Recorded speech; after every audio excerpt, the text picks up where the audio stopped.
গিয়ে উদীয়মান সূর্যের মতো প্রকাশিত হলো।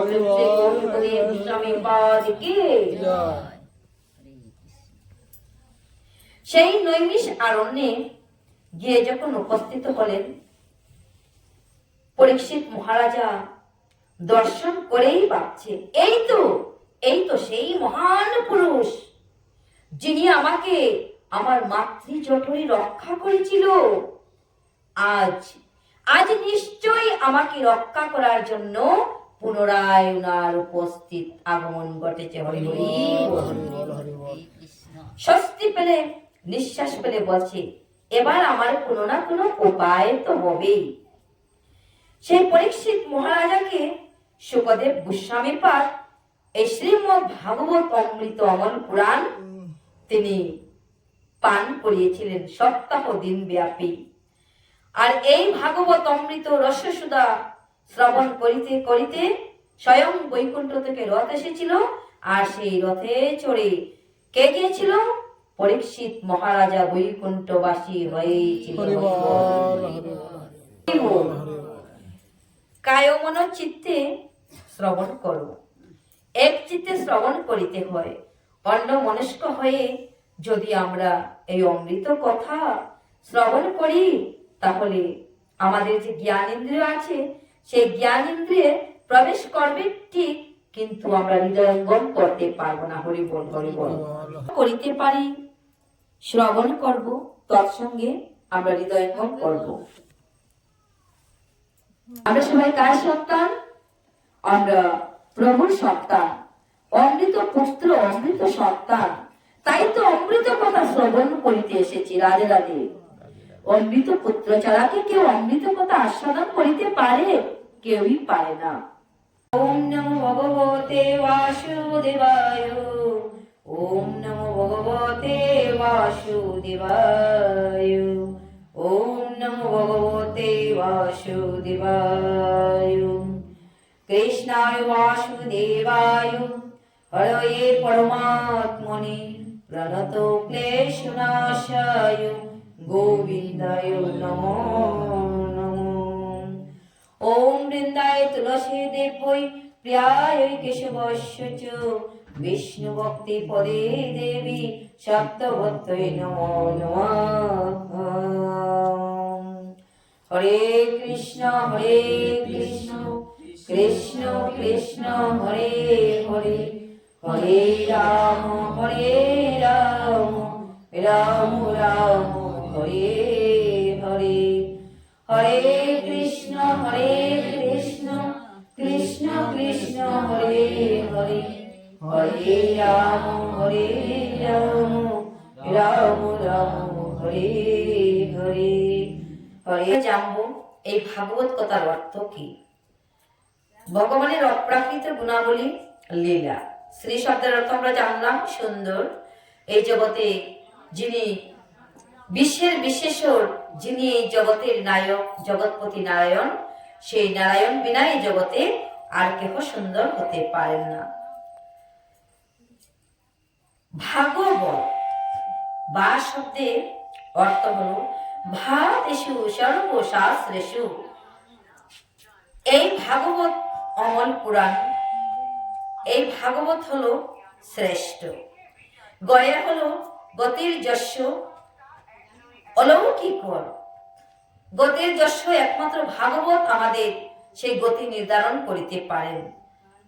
অলৌকিকর, ভগবানের যা কিছু লীলা সবকিছু অলৌকিক। আর আমরা যা কিছু করি না কেন, এই জগতে সবকিছু আমরা লৌকিক করিয়া থাকি। আর ভগবান সকলের অলৌকিকতে লীলা করিতে পারেন। নিত্য সেবা করা এবং আমাদের এই জীবনের অন্তিম সময়ে আপন পিতার কাছে ফিরে যাওয়া। হরি বল। এই গতিটা আমাদের চলিতেছে। গতি বন্ধ আছে কি? জীবন চলিয়া যায় নদীর স্রোতের প্রায়। আমাদের জীবনটা নদীর স্রোত যেমন সদা বইতে আছে, তাই আমাদেরও দিন চলিয়া যাইতেছে। কাহারও সময় বয়ে রয়েছে কি না চলে যাইতেছে? চলে যাইতেছে। তাই বলছে গতির যশ অলৌকিকর। অলৌকিক, ভগবানের রূপ লীলা, ভগবানের অমৃত কথা সব অলৌকিক। বইয়ে হচ্ছে বরিষ্ঠায় সর্বশাস্ত্রেষু, সকল ধর্ম সর্বশ্রেষ্ঠ গ্রন্থ শ্রীমদ্ ভাগবত পঞ্চম পুরাণ, পঞ্চম বেদ। বেদ প্রধানত চারটি। অখণ্ড বেদকে কৃষ্ণ দ্বৈপায়ন ব্যাসদেব 4 ভাগে বিভক্ত করেছেন: ঋগ্বেদ, সামবেদ, যজুর্বেদ, অথর্ববেদ। আর এই শ্রীমদ্ ভাগবত হলেন পঞ্চম বেদ। এই পঞ্চম বেদ মহাপুরাণ। নিগম কল্পতরু গলিতম ফলম সুখ মুখাদমৃত দ্রব সংযুক্তম। নিগম কল্পতরু গলিতম ফলম সুখ মুখাদমৃত দ্রব সংযুক্তম। পেবত ভাগবতম রাসমালয়ম মহরগোলসিকা ভুবি বাবুকা। নিগম কল্পতরু গলিতম ফলম। এই যে ভাগবত কোথা থেকে এসেছে? গোলক ধাম থেকে এসেছে। নিগম কল্পতরু, গোলক থেকে এই ভুলুকে এসেছে। কল্পতরু কল্পনার বৃক্ষ, ভগবান আদি প্রাণ গোবিন্দ। সেই গোবিন্দ হল কল্পনার বৃক্ষ। তাই বলা হয়েছে নিগম কল্পতরু গলিতম ফলম। গলে গলে গলে গলে কিভাবে এসেছে? এই ভূমণ্ডলে এসেছে। কোথায় ছিল? গোলক ধামে। তো এভাবে কোথায় আসলো? কিভাবে আসলো? এই ভাগবত অমৃত অমল পুরাণ কৃষ্ণ দ্বৈপায়ন ব্যাসদেবের সহধর্মিণী বিতিকা দেবী, তিনি যখন অন্তঃসত্ত্বা ছিলেন, অর্থাৎ সুখদেব গোস্বামী পাদ মাতৃ মন্দিরে ছিলেন, আসলো। স্বয়ং দেবাদিদেব মহাদেব ভোলানাথ কৈলাসে মাতা পার্বতীকে বলছিল সেই অমল পুরাণের কথা। আর মাতা পার্বতী কথায় কথায় হু দিচ্ছিলেন, অর্থাৎ ওনার তন্দ্রাভাব এসে গেছে। তাই সেই সময়টুকু যে স্থানে এই অমল পুরাণ কথা আলোচনা হইতেছিল, সেখানে একটি সুখ পাখি ছিল, ছোট্ট একটি শিশু পাখি। আর সেই কথা শুনতে শুনতে ধীরে ধীরে ধীরে ধীরে পাখি ডানা আস্তে আস্তে বড় হতে লাগলো, সেই অমৃত কথা আস্বাদন করতে করতে। তখন সেই অমল পুরাণের কথা যেই আমার মা পার্বতী ঘুমিয়ে পড়লো, সেই মাথার স্থানে সেই সুখ পাখি হু দিতে লাগলেন। তো হঠাৎ করে আমার ভোলানাথের দৃষ্টি গেল যে মাতা পার্বতী ঘুমিয়ে পড়েছে, যে তাহলে সেই অমৃত কথা কে আস্বাদন করলো।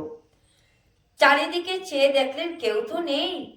তাহলে পার্বতীর সঙ্গে যে তালে তাল মিলিয়ে হু দিয়েছিল সে কে? বাবা ভোলানাথ রাগান্বিত হয়ে বললেন, কে আছো? কে সেই অমর কথা শ্রবণ করেছো?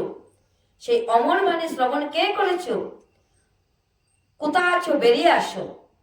সুখ পাখি বয়ে সে সেই বৃক্ষ থেকে পালাতে লাগলেন।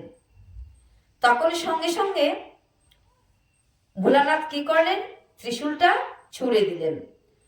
যে অমর কথা শ্রবণ করেছে, যিনি সেই অমর কথা শ্রবণ করে তিনি অমরত্ব লাভ করে। হরি হরি বল। সেই সুখ পাখি ছুটতে ছুটতে ছুটতে ছুটতে কোথায় গেলেন? যেখানে সেই কৃষ্ণ দ্বৈপায়ন ব্যাসদেবের আশ্রম ছিল। আর বিতিকা দেবী তুলসী মহারানীকে জল প্রদান করিতেছেন। এমন সময় হা গোবিন্দ বলিয়া যে দুটি বাহু প্রসারিত করিয়া হা গোবিন্দ বললেন, সেই সুখ পাখি সিধে বিতিকা দেবীর অন্তঃস্থলে প্রবেশ করলেন। পিছন পিছন পিছন পিছন ত্রিশূল আসছে, এসে দেখলেন কিছুই নেই। তাহলে কি করা যায়? দেখলেন মায়ের জঠরে প্রবেশ করলেন। তাহলে নারী হত্যা করা তো সম্ভব নয়, নারী হত্যা করলে ব্রহ্মঘাতী পাপে লিপ্ত হতে হবে। তাই ত্রিশূল ফিরে গেলেন আবার বাবা ভোলানাথের কাছে। প্রেম সে কহো ভোলানাথ কি, দেবাদিদেব মহাদেব ভোলানাথের নিকট গিয়ে ত্রিশূল আবার বললেন যে হে ভোলা মহেশ্বর, বলে তাহলে কি হলো, তুমি যে ঘুরে আসলে? একদম জায়গাতে আমি দিয়ে এসেছি। ভোলানাথ বাবা ধ্যানস্থ হয়ে দেখলেন যে ওই সুখ পাখি এবার মাতৃ মন্দিরে রয়েছেন। তাহলে ধীরে ধীরে ধীরে ধীরে সেই সুখ পাখি মাতৃ মন্দিরে বর্ধিত হতে লাগলেন। আর অমর কথা শ্রবণ করেছেন। সেই অমর কথাই পুনরায় কৃষ্ণদ্বৈপায়ন ব্যাসদেব মাতৃ জঠরে শুকদেব গোস্বামী পাদকে সর্বপ্রথমে শ্রবণ করিয়েছিলেন। প্রেম সে কহো শুকদেব গোস্বামী পাদ কি। সেই শুকদেব গোস্বামী পাদ সেই অমর কথা শ্রবণ করেছিলেন। আবার কাকে শোনাবেন? বিশেষত সেই ভাগবত অমৃত সপ্ত দিন ব্যাপী পালন করিতে হয়। তো যাই হোক, আমাদের যেমন সম্ভব সাধ্য অনুযায়ী, কারণ এই অমল পুরাণ ভাগবত এই 2-4 ঘন্টায় কোনো কিছুই হয় না। তো যাই হোক, আমি সংক্ষেপে বলছি ভগবানের অমৃত কথা সপ্তাহ দিন কেন, সারা জীবন বললেও কখনো শেষ হবে না। তো যাই হোক, আমরা অল্প তিল মাত্র আমরা এখানে আলোচনা করছি ভগবানের নামামৃত কথা। যদি বৃষ্টির ফোঁটা গণনা করতে পারি, যদি আকাশের তারকা গণনা করিতে পারি, তথাপিও ভগবানের লীলামৃত কথা বর্ণনা করা সম্ভব নয়। ভগবানের লীলামৃত এতই মধুর, এতই মহিমা, যা কাহারও পক্ষে বলে শেষ করা কখনোই সম্ভব নয়। সেই অমর কথা শুনতে শুনতে শুকদেব গোস্বামী পাদ তিনি মাতৃ মন্দির থেকে বেরিয়ে আসছেন না। বয়স প্রায় 16 বছরের যুবক। এদিকে বিতিকা দেবী হাই উঠছে বারবার। কৃষ্ণদ্বৈপায়ন ব্যাসদেব বললেন, পুত্র তুমি এই ভূমণ্ডলে আসো, এই ভূতলে আসার জন্য তোমাকে আহ্বান করছি পুত্র। পিতাকে বললেন, পিতা আমি তো এই জগতে আসতে চাই না, কারণ এই জগৎটা হলো মায়ার সংসার, আমি মায়াতে আসতে চাই না। যে ভগবানের এই যে লীলা, ভগবানের লীলা অমৃত কথা যেখানে আস্বাদন হয়, যেখানে পঠন পাঠন হয়, সেখানে মায়া আসতে পারে না। কৃষ্ণ সূর্য সম, মায়া অন্ধকার, যথাই কৃষ্ণ তথা নাহি মায়ার অধিকার। এই মায়ামুক্ত জীবদেরকে ভগবান কৃষ্ণচন্দ্র কৃপা করেছেন, কারণ তিনি তো দয়াল হরি, দয়ার সাগর। তাই ভগবানের এই যে লীলা, এই লীলা আমার মতো আদমের পক্ষে কেমন করে বলবো। তাই কিঞ্চিত মাত্র আমি বলতে পারি আপনাদের মতো মহৎ সাধুগুরুর আশীর্বাদে। বয়া হচ্ছে বরিষ্ঠায় সর্বশাস্ত্রেষু, এই শাস্ত্র শ্রেষ্ঠ। এই অমল পুরাণ উপরে আর কোনো পুরাণ হতে পারে না।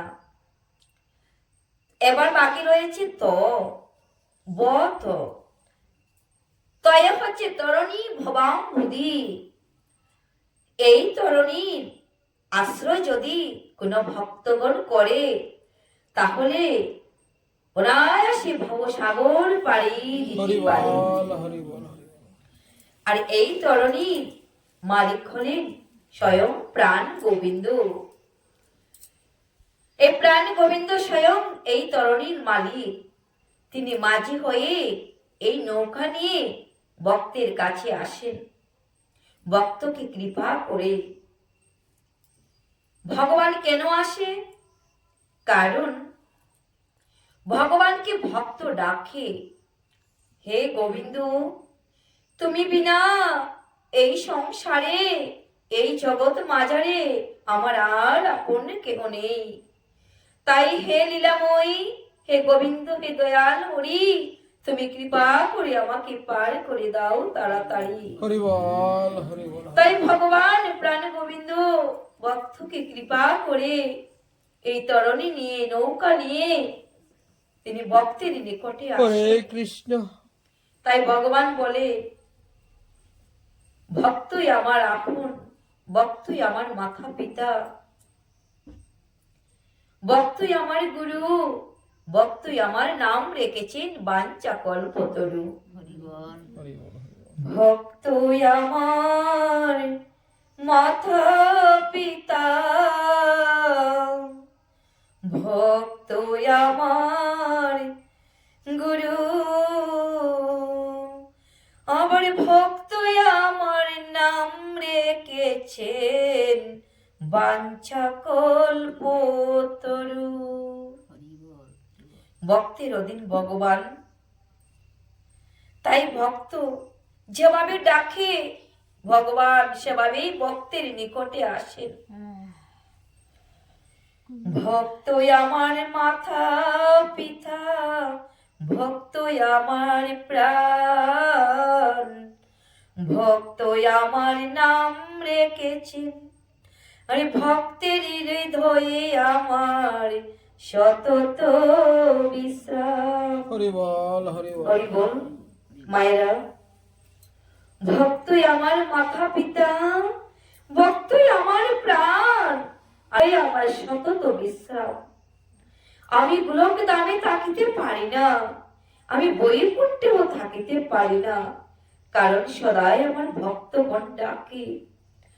যখন আমার ভক্ত ডাকে, আমি ভক্তের ডাকে সাড়া দিয়ে আমি তার হৃদয়ে বিশ্রাম করি। হরি বল।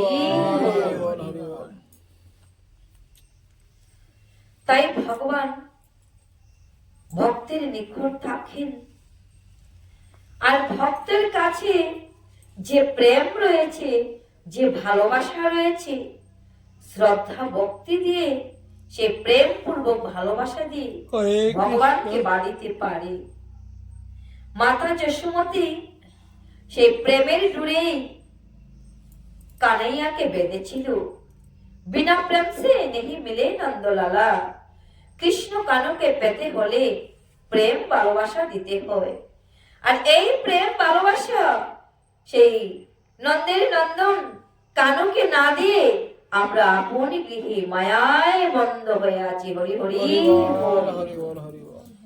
তাই যেখানে কানুর আগমন ঘটে, যেখানে শ্রীকৃষ্ণের আগমন হয়, সেই স্থানই হয় মধুর বৃন্দাবন। আজ আমরা কোথায় আছি? আজ আমরা মধুর বৃন্দাবনে আছি। এই মধুর বৃন্দাবনে আসলে কি করিতে হয়? প্রেমময়ী রাধারানী জয়ধ্বনি করিতে হয়। সে বৃন্দাবন বিহারী লাল কখনোই শ্রীমতী রাধারানী ছাড়া থাকিতে পারে না।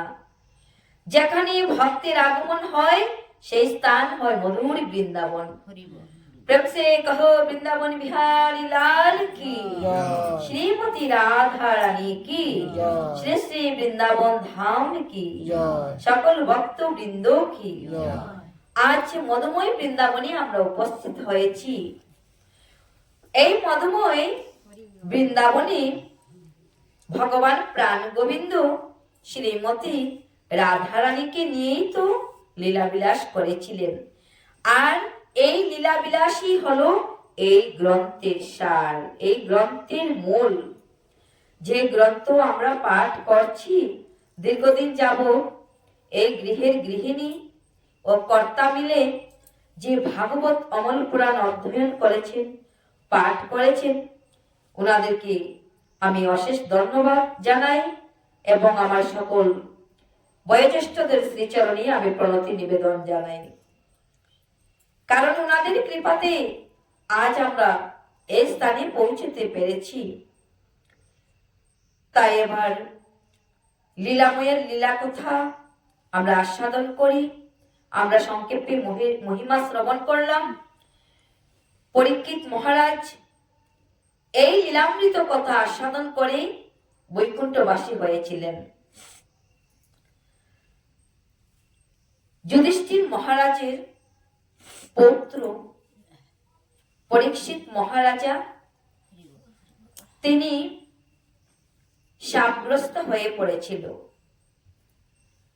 যে ঋষি অভিশাপ প্রদান করেছিল শৌনিক মুনি,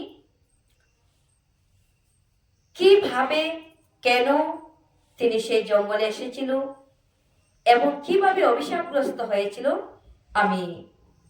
সে নিয়ে আমি মাত্র 2-4টি লাইন বলবো, কারণ বিস্তৃতভাবে ব্যাখ্যা করা সম্ভব নয়।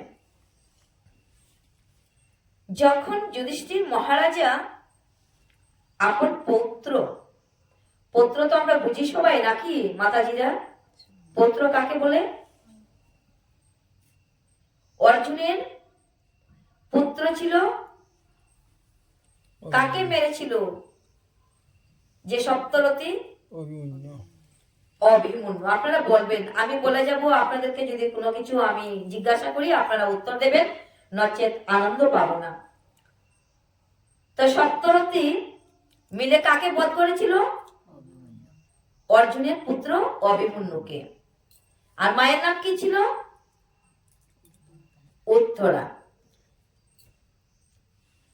তো এই অভিমন্যুর পুত্র পরীক্ষিত মহারাজা, অভিমন্যুর যখন বীরগতি প্রাপ্ত হয়েছিল তখন অভিমন্যুর পুত্রকে মারার জন্য অশ্বত্থামা ব্রহ্মব্যাধি অস্ত্র নিক্ষেপ করেছিল। আর সেই বাণে উত্তরার জঠরগ্নিতে এসে সেই শিশু পুত্রের উপর আঘাত হেনেছিল। তখন উত্তরা কার শরণাপন্ন হয়েছিল? যিনি ঈশ্বর পরম কৃষ্ণ সচ্চিদানন্দ বিগ্রহ অনাদিরাদি প্রাণ গোবিন্দ সর্ব কারণ কারণ।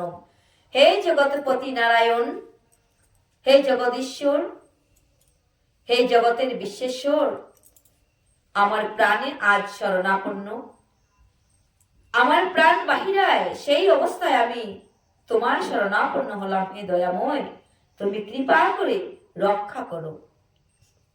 সেই বাণের আঘাতে যখন উত্তরার জঠরে ব্যথা অনুভব হয়েছিল, সেই ব্যথায় কাতর হয়ে প্রাণ গোবিন্দের শ্রীচরণ যুগলে আশ্রয় নিয়েছিল। তখন ভগবান প্রাণ গোবিন্দ উত্তরা জঠরগ্নিতে প্রবেশ করে সেই শিশু পুত্রকে রক্ষা করেছিল।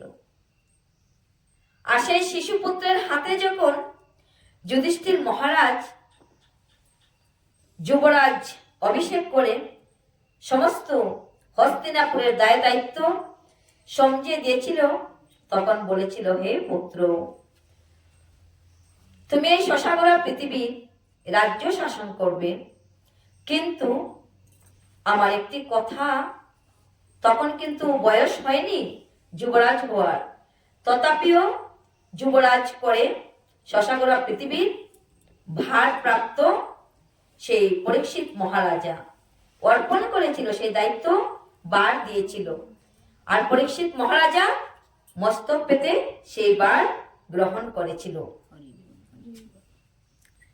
তখন বলেছিল যে এই যে দেখছো সন্দুকটা রয়েছে কাঠের, তুমি সব কিছু দেখতে পারবে, কিন্তু এই সন্দুকটা কখনো খুলবে না। এই যে কথাটা বলেছিল যুধিষ্ঠির মহারাজা, সদা সর্বদা পরীক্ষিত মহারাজার হৃদয়ে অন্তরে একটি কথা, নিদ্রায় গেলে নিদ্রা আসে না, কোনো কাজে মন লাগে না, কেন আমাকে বলেছেন এই সিন্ধুকে আমি ধরব না। আজকে যদি 12 বছরের একটি শিশুকে আমরা বলি যে সবকিছু দেখতে পারবে, কিন্তু আমার সেই গডরেজটা খুলবে না, সেই পুত্র কি করবে? শুধু কি করবে? সেই গডরেজটা খোলার জন্য সে দিবানিশি চেষ্টা চালিয়ে যাবে। কারণ এমন কি আছে সেই সিন্ধুকের ভিতরে যা আমাকে নিষেধ করা হয়েছে, সেই সিন্ধুকটাতে আমি ধরব না।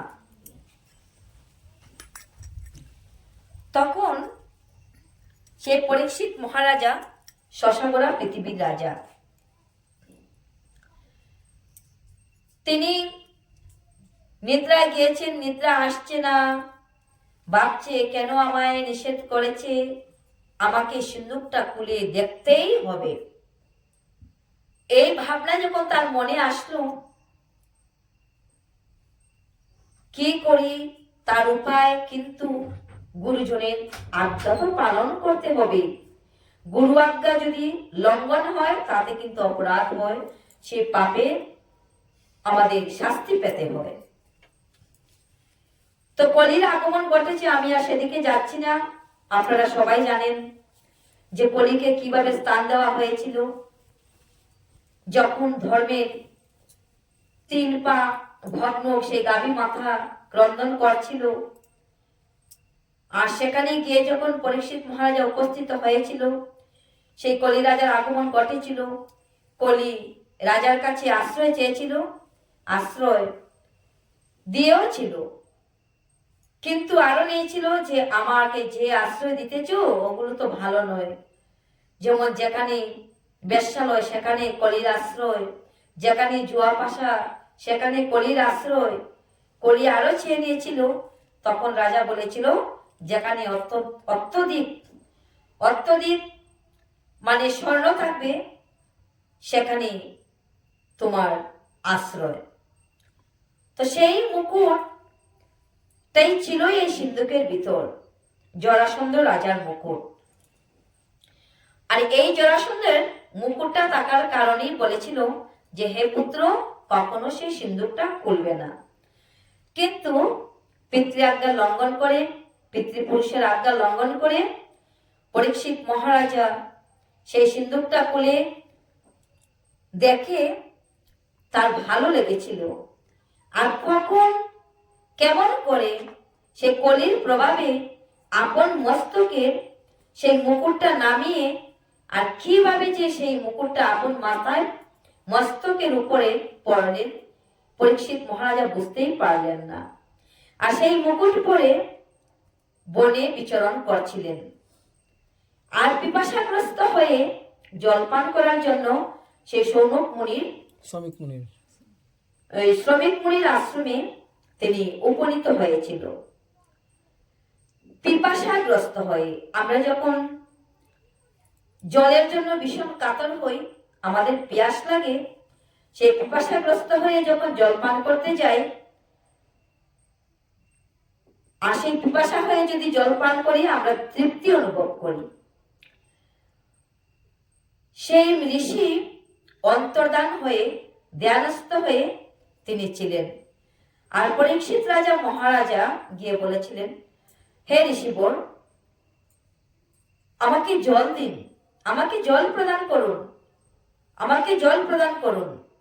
এভাবে বলতে বলতে তিনি জল তৃষ্ণায় বিশেষভাবে তৃষ্ণার্ত হয়ে পড়েছিল। এমন সময় হরে কৃষ্ণ তার মনে, তার মস্তিষ্কে দুর্বুদ্ধি আসলো যে আমি কতক্ষণ ধরে জল প্রার্থনা করছি, কিন্তু আমাকে তো এক গ্লাস জল কেউই দিচ্ছে না। এমন সময় দেখলেন সামনে একটি মরা সর্প। প্রকৃতপক্ষে সেই মরা সর্পটা কিন্তু ছিল সেই বাণ, ব্রহ্মব্যাধি অস্ত্র। সেই মরা সর্প রূপে সেখানে ছিল, কারণ তার পিছন পিছনে ছিল কেমন ভাবে কিভাবে পরীক্ষিত মহারাজার ক্ষতি করা যায়। তখন রাজা সেই মরা সর্পটা দেখে একটি লাঠি দিয়ে সেই সাপটা ঋষির গলায় ঝুলিয়ে দিলেন। ঋষির গলায় ঝুলিয়ে দিয়ে তিনি চলে যাচ্ছেন। এমন সময় সেই শ্রমিক মুনির পুত্র শৃঙ্গি মুনি জলকেলি করছিলেন। আর তার এক সহপাঠী গিয়ে বললেন যে হে বন্ধু, তোমার পিতার গলায় মরা সর্প ঝুলিয়ে দিয়েছেন রাজা। সঙ্গে সঙ্গে সেই নদীর জল হস্তে নিয়ে তিনি কি করলেন, অভিশাপগ্রস্ত করলেন যে আমার পিতার গলায় যে রাজা মরাসর্প ঝুলিয়ে দিয়েছে তাকে যেন তক্ষক নাগ এই 7 দিনের ভিতরে ধ্বংস করে। হরি হরি বল। হরি বল হরি বল এভাবে অভিশাপগ্রস্ত করলেন। আর এদিকে পরীক্ষিত মহারাজ আপন রাজ দরবারে ফিরলেন। আর ফিরে গিয়ে মস্তক থেকে মুকুটটা যেই নামিয়ে দিলেন তখন সেই স্মৃতি মস্তিষ্কে আসলো, আমি কি করেছি, আমি কি করলাম, আমি অন্তর্ধান ঋষির গলাতে মরাসর্প ঝুলিয়ে দিয়ে এসেছি, এটা তো আমি মহা পাপ করেছি, আমি কেমন ভাবে করেছি, কি করে এমন হলো, আমি তো কিছুই বুঝতে পারছি না। আর এদিকে সেই ঋষি দ্বারস্থ হয়ে দেখলেন যে চিৎকার হয়েছে, এত সজোরে চিৎকার করেছিল যখন অভিশাপ দিয়েছিল, সেই চিৎকার শুনে তার জ্ঞান ভঙ্গ হয়ে গেল যে কিসের এত চিৎকার, আমার পুত্রের গলার স্বরটা আমি শ্রবণ ইন্দ্রের মাধ্যমে আমি শ্রবণ করিতে পারিলাম। তখন তিনি ধ্যানস্থ হয়ে জানতে পারলেন যে আমার পুত্র শশামরা পৃথিবীর রাজা পরীক্ষিত মহারাজাকে অভিশাপ দিয়েছেন, সপ্তাহ দিনের মধ্যে তক্ষক নাগ যেন তাকে ধ্বংস করে। হরি বল হরি বল হরি বল তার উপায় কি? এবার তিনি আরেক ঋষিকে পাঠিয়ে দিলেন যে ঋষি বল তুমি শীঘ্র করে যাও সেই পরীক্ষিত মহারাজার কাছে, তার উপায় বলে দাও কি করে সে অভিশাপ থেকে রক্ষা পেতে পারে, কারণ রাজা ছাড়া রাজ্যটা কি হবে, অনাচারে পরিপূর্ণ হয়ে যাবে। তখন ঋষি যেতে লাগলেন। আর এদিকে চিন্তাগ্রস্ত অবস্থায় পরীক্ষিত মহারাজা কি করবেন চিন্তা করতে করতে ভাবলেন যে আমি অতি শীঘ্রই আমার এই রাজ্য, ধন, পরিজন, আত্মীয় স্বজন সবাইকে পরিত্যাগ করে আমি পরম পিতার অন্বেষণ আমার বাহির হতে হবে, কারণ আমি যে অভিশাপগ্রস্ত হয়েছি, সপ্তাহ দিন মাত্র আমার হাতে সময় আছে, আমাকে যা কিছু করতেই হয় সেই 7 দিনের ভিতরে আমাকে করতে হবে। হরি বল তিনি হরি বল সবাইকে ডাকলেন, মন্ত্রীবরকে ডেকে বলেন, মন্ত্রী আমাকে আজই এবং এক্ষুনি আমার এই রাজ্য পরিত্যাগ করে আমাকে যেতে হবে। এমন সময়ে ঋষি এসে উপস্থিত হলেন। ঋষিকে দেখে রাজা দীর্ঘ নিঃশ্বাস ফেলে ঋষিকে তিনি বসন দিলেন এবং জিজ্ঞাসা করেন, হে ঋষিবর, এই অসময়ে আমার রাজ দরবারে আসার কারণ কি, আমি আপনার কাছে জানার প্রার্থনা করছি। তখন ঋষি সবকিছু খুলে বললেন যে হে রাজন, তোমার কাছে মাত্র 7 দিন, তাহলে আমাদের নিকটে কিন্তু এই 7 দিনই, এই 7 দিনের বাইরে আমাদেরও হাতে সময় নেই। রবি, সোম, মঙ্গল, বুধ, বৃহস্পতি, শুক্র ও শনি, এই 7 দিনের ভিতরে আমাদের জন্ম হয়েছে, আবার 7 দিনের ভিতরে আমাদের সবাইকে চলে যেতে হবে। এবার ঋষি বিধান দিলেন যে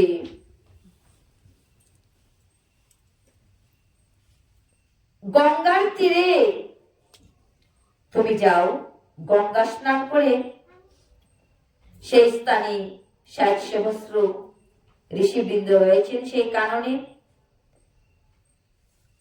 সেই স্থানে তুমি গেলে কোনো না কোনো উপায় তোমার হবে রাজন। তখন রাজন সবকিছু পরিত্যাগ করে মাতা জাহ্নবীর উদ্দেশ্যে রওনা দিলেন, কারণ পতিত পাবনী মা গঙ্গা সবাইকে উদ্ধার করে প্রেম সে কহো মা গঙ্গা জাহ্নবী কি। জয় সেই পতিত পাবনী মা গঙ্গা সবাইকে উদ্ধার করে। সেখানে গিয়ে রাজন গঙ্গা স্নান করলেন। সেই অরণ্যে ৬০ সহস্র ঋষি বৃন্দরা সভা করে বসেছিল। সেখানে গিয়ে তিনি উপস্থিত হলেন। সেই সমস্যার কথা যখন সবাই জানতে পারলেন, এবার সমাধান কেউই দিতে পারলেন না, কেউ দিতে পারছেন না। এক এক ঋষির এক এক মত, তাই সবাই কি করবেন সেই ভাবনাই ভাবতেছেন। আর এদিকে শুকদেব গোস্বামীপাদ পিতা যখন বলছে, পুত্র তোমার মায়ের বিয়োগ ঘটবে, তাই তুমি অতি শীঘ্র বাছা ভূমিষ্ঠ হও। রাধে রাধে। শুকদেব গোস্বামী পিতাকে বলছে, হে পিতা, যদি কিছু সময়ের জন্য অমায়া হয়, আমি মায়াতে আসবো না, কারণ কৃষ্ণ সূর্য সম মায়া অন্ধকার, যথাই কৃষ্ণ তথা নাহি মায়ার অধিকার। আমি মায়াতে আসতে চাই না পিতা। তাই এই সময়টাতে আমি আসবো যে সময়ে গোমাতা তার বৎসকে দুধ পান করাবেন না, মা আপন পুত্রকে দুগ্ধ পান করাবেন না, অর্থাৎ আমি অমায়াতে আসতে চাই। ভগবান শ্রীকৃষ্ণ তখন কিছু সময়ের জন্য অমায়ার সৃষ্টি করলেন। আর সেই অমায়াতে শুকদেব গোস্বামীপাদের জন্ম হয়েছিল। জন্ম লাভ করে চড়ছে, পেছন দিকে আর তাকাচ্ছে না, অর্থাৎ দু চোখ যেদিকে যায় সেদিকে ছুটতে লাগলেন। কৃষ্ণদ্বৈপায়ন ব্যাসদেব পিতা, বৃদ্ধ পিতা পিছন পিছন যাচ্ছে, হা পুত্র, হা পুত্র, হা পুত্র বলে ডাকছে, একবার ফিরে চাও পুত্র। না, কোনো কথাই শুনছেন না। তিনি চলতে লাগলেন। সেই যেতে যেতে যেতে যেতে কোথায় গিয়ে উপস্থিত হলেন, যেখানে ৬০ সহস্র ঋষিবৃন্দ ছিল এবং পরীক্ষিত মহারাজার আগমন ঘটেছিল। সেখানে গিয়ে উদীয়মান সূর্যের মতো প্রকাশিত হলো জয় সেই নৈমিষ আরণ্যে গিয়ে যখন উপস্থিত হলেন, পরীক্ষিত মহারাজা দর্শন করেই ভাবছে, এই তো সেই মহান পুরুষ যিনি আমাকে আমার মাতৃজঠরে রক্ষা করেছিল।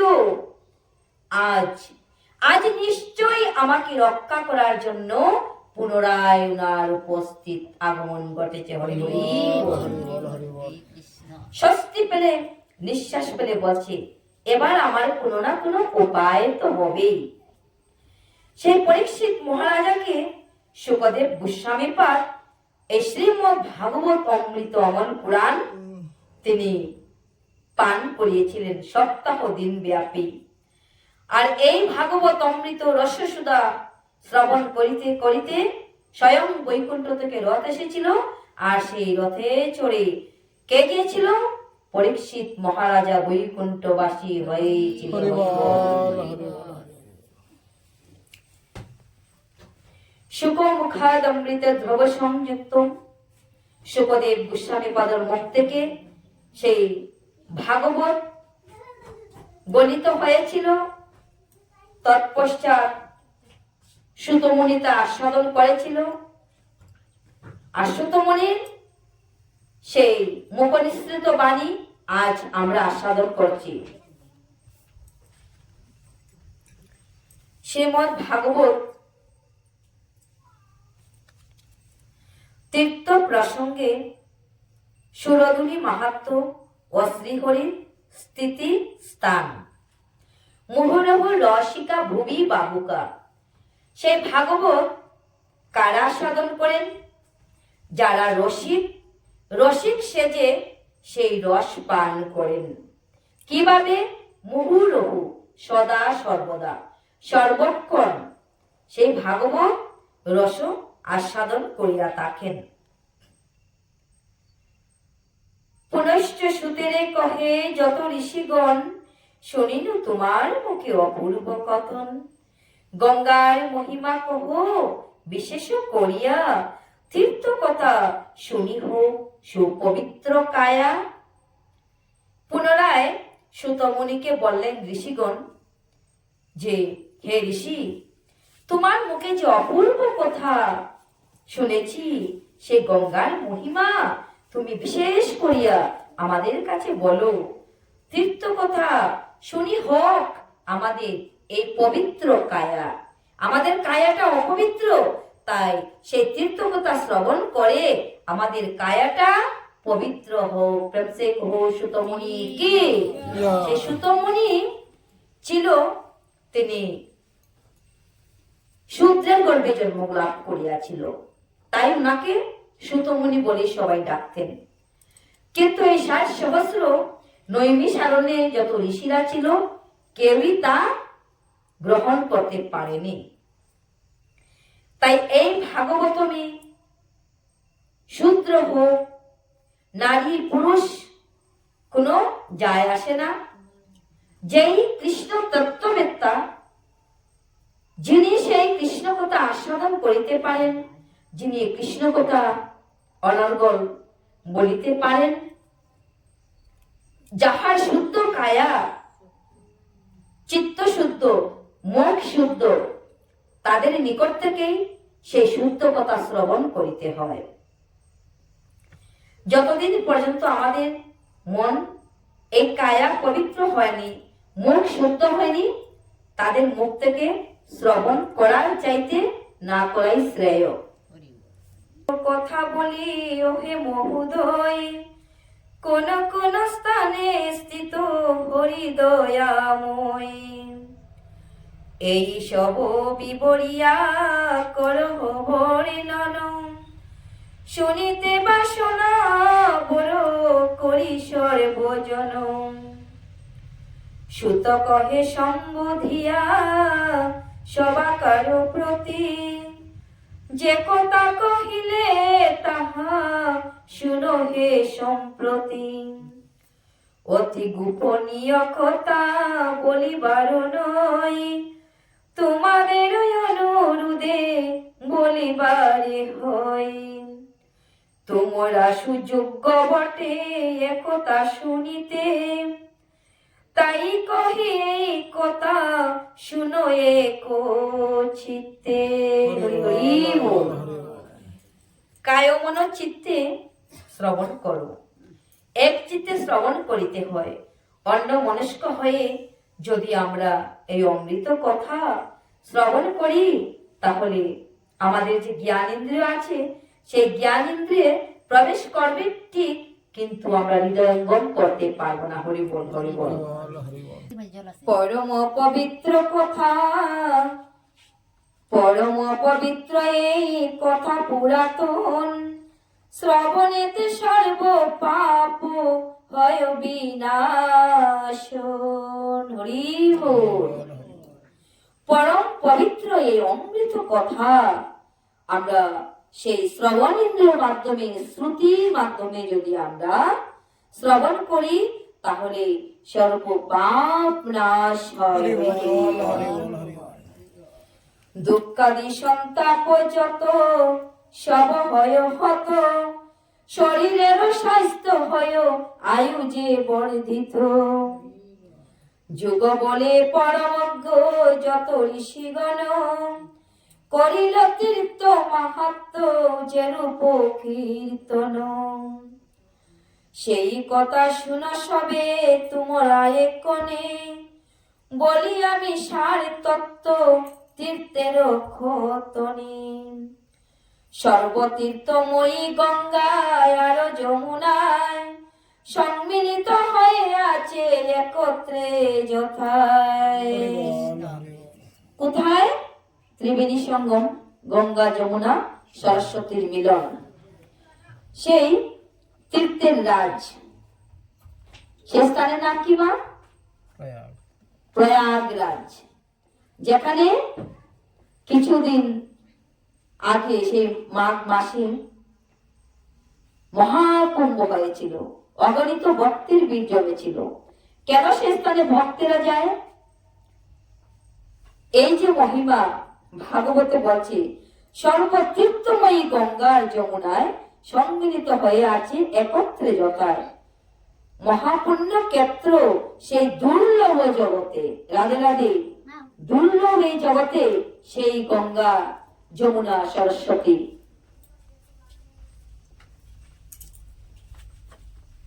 সর্বতীর্থ সারতীর্থ জগত মধ্যেতে,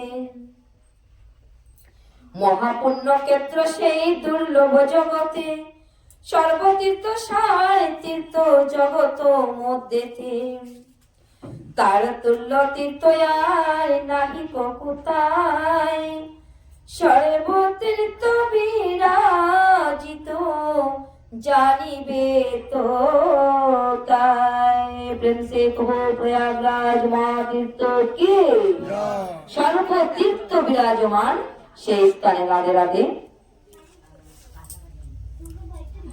আর বলি শুনয় হে যত মুনিগণ, যে স্থানে কালিন্দিয়ার গঙ্গার মিলন। অমল ধবল আর কৃষ্ণ জলরাশি, সেই কানে একত্রিত হয় দিবানিশি। কত যে পবিত্র সেই স্থান সুদাময়, একমুখে বর্ণিভারে মম সাধ্য নয়। রাধে রাধে। এই কথাই বলছি সুতমণি, যে মম মুখে বলার কোনো, আমার মুখে বলার কোনো সাধ্য নেই। এই তীর্থের মহিমা, তীর্থে তীর্থে পর্যটন করার অর্থ কি? যে ভগবান প্রাণ গোবিন্দ তিনি এই যে তীর্থের মধ্যে তিনি বিরাজমান, ভক্তগণ, সাধুগুরু, বৈষ্ণবেরা এই তীর্থে তীর্থে পর্যটন করে।